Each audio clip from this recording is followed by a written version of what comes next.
Hello, today is Wednesday the 27th of August 2025, and this is the first time I've spoken on a YouTube video on my channel. It's Jeeden here, and today I'm going to be talking through it's 1826, I'm going to be talking through an introduction of plate resonances, or an introduction to plate resonances I should say, as to how to make ceramic plates and bowls resonate the best. Ceramic, glass, whatever they happen to be made of, dinner plates, plates you'd have food off. So, yeah, I'll get straight into it. Anyone who wants to follow along with a plate, go and get a plate so you can try these things out. I'm sorry that I'm not doing this on camera because I've not got a tripod yet to set a camera up so that it's all in view, and I would prefer it if I was doing it in the best way possible so that it was all in view. So I'm going to be doing this I've just got these microphones for my birthday, which was last Wednesday. They are AKG C451B microphones, and I'm using one of them now, so I'm sorry if there's a little bit of pop noise. I still need to get a pop filter. But anyway, enough rambling. I'll get straight into the main video topic, and then I might put a bit of asides at the end, I'm not sure. So, plate resonances I tend to categorise into two main categories: side resonances and more central or middle resonances. Middle resonances is probably more accurate. So the side is usually the most resonant bit. I cannot think of a scenario I've had when it's not the most resonant bit. So here I've got an oval plate that'll resonate. So this is the side resonance.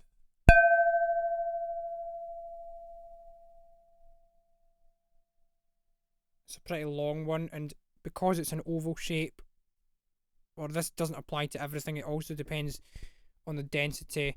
Of course, the resonance depends a bit on the size, but it depends on the density of the plate, and it depends on, sometimes it depends on the shape of the side of the plate. And if the side is more wavy, then you're more likely to get that kind of honky tonk kind of pulsing sound, like, or beating sound, like what this has between because it's in between F and E, but it has on the resonance, it has a beating effect. And that effect is created because there are two pitches very close together and you get beating between them.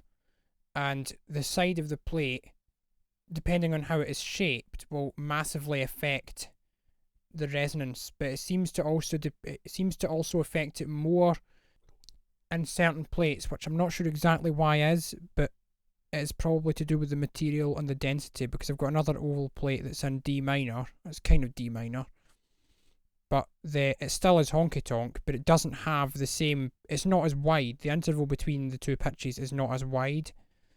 So depending on what part I hit it, I'm just hitting it with my hand now. Sometimes I hit them with fidget spinners, they bring out more of the high frequencies. Sometimes I hit them with a gong beater, that brings out more of the low frequencies. My hand is somewhere in between, and I always do it with my right hand for some reason. That's just what I've found is easiest.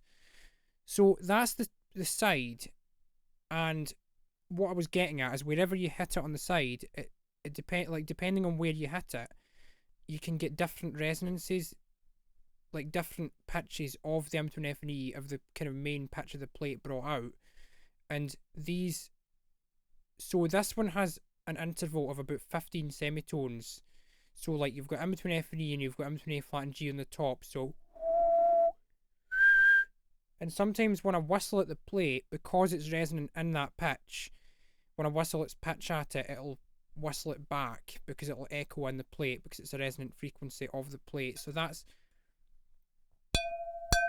so if I hit it on the end of the oval, it might resonate differently to if I hit it on the side of the oval. Because in the main pitch of the plate, there are two pitches. One is just below F, and one is, which is pretty much directly in between F and E. I've not got, I don't have certainty of that. It might be slightly closer to the E, but I don't know, and I've not got a way to verify currently because my pitch memory is only good to a certain extent, only within like a few cents or whatever. I've never really tested it.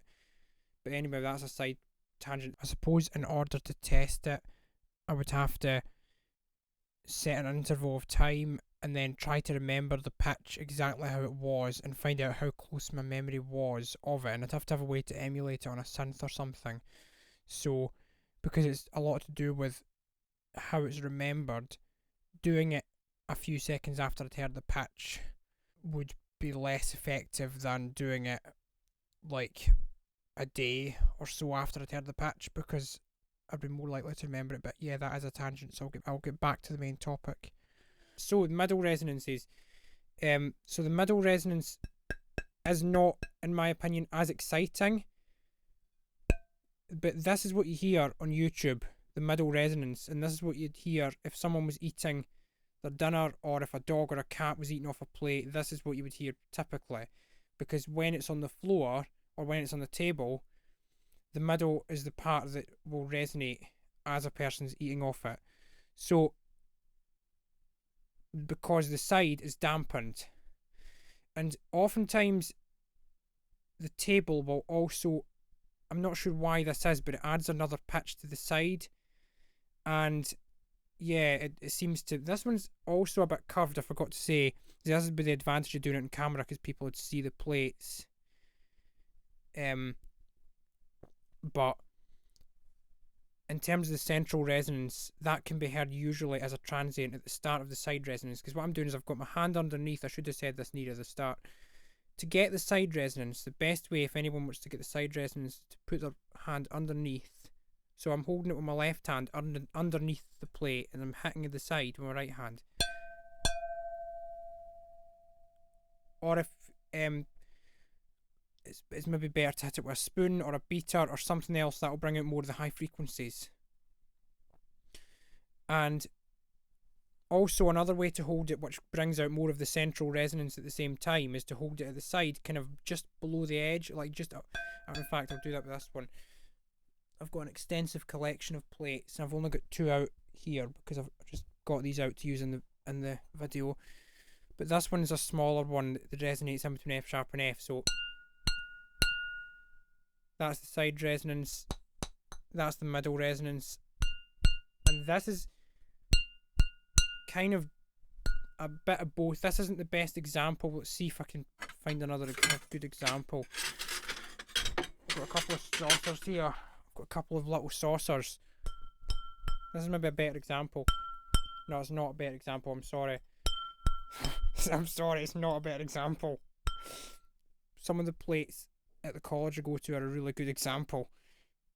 When the middle is resonating at the same time the side is, and it creates a transient at the start of the side resonance. Because it's more. Oh, I tell you, I know what's a good example. I know what is a good example. This whopping great pizza plate from Gran Canaria, that is a good example. Now, a very kind man in the restaurant I was at in Gran Canaria gave me this because he saw me using it. And he said I was an artist, and he gave me it. So, it's really, really, really resonant, and it's just slightly lower than A minor.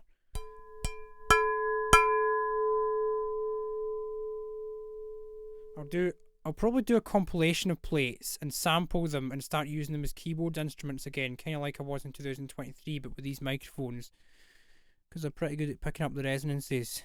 Although they didn't have quite the high frequency response that I was expecting. But this is the central resonance, or the middle resonance, which kind of has an in between F sharp and F to it, and an in between F and E to it, that are about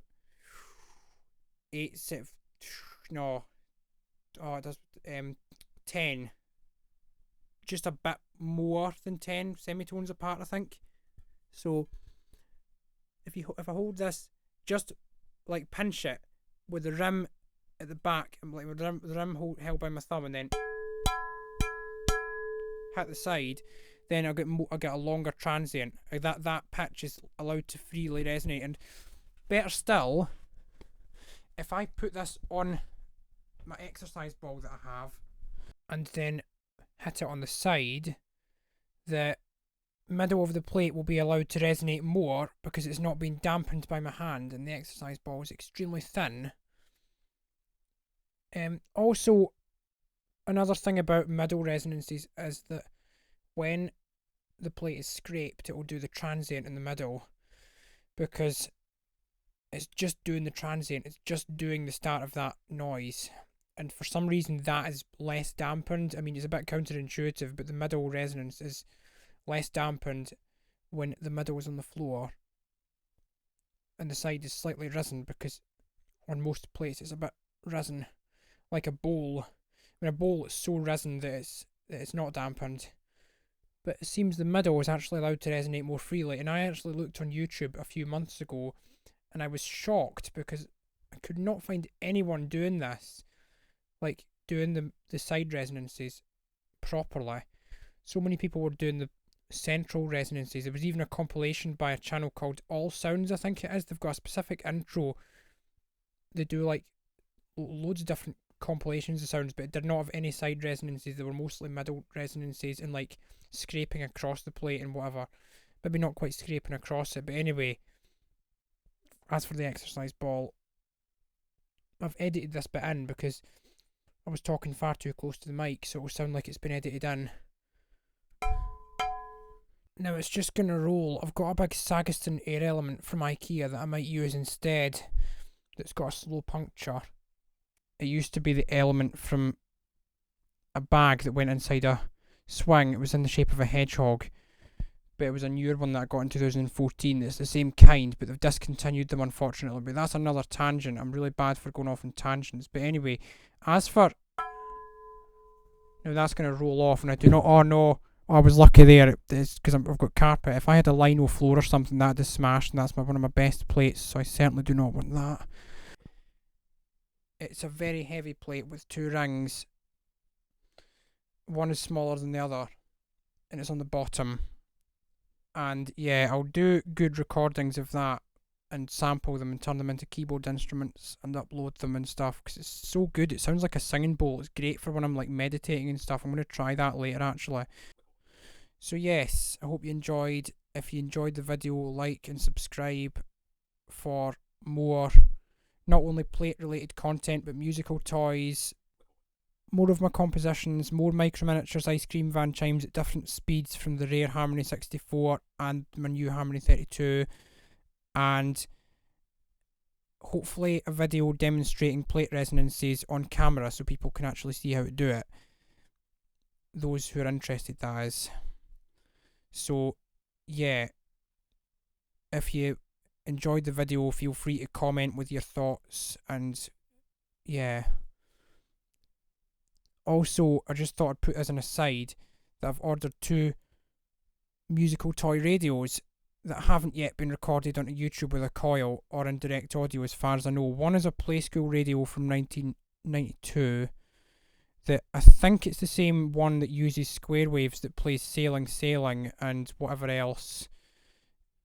It plays Sailing Sailing and the square waves sound quite detuned. And the other one is a Barney Rockin' Tunes boombox that was made by Mattel that I'm hoping I'll be able to get more samples out of. It probably does the move through glitch. It shares some samples with the Blues Clues radio, and one of the samples is possibly shared with the 2002 Playskool Kickstart Gym, so that should be really interesting. I'm looking forward to getting that one. But it's shipping from the US, so it may take longer to arrive than the other one. But yes, goodbye, and I hope you enjoyed the video. Just to bring a good end to the video, I'm going to really batter the side of that big pizza plate to show you how long the decay is, because it is super long. I think I counted it when we were still in Gran Canaria and it lasted about 8 seconds, so I'll do it to demonstrate that long in between A flat minor resonance.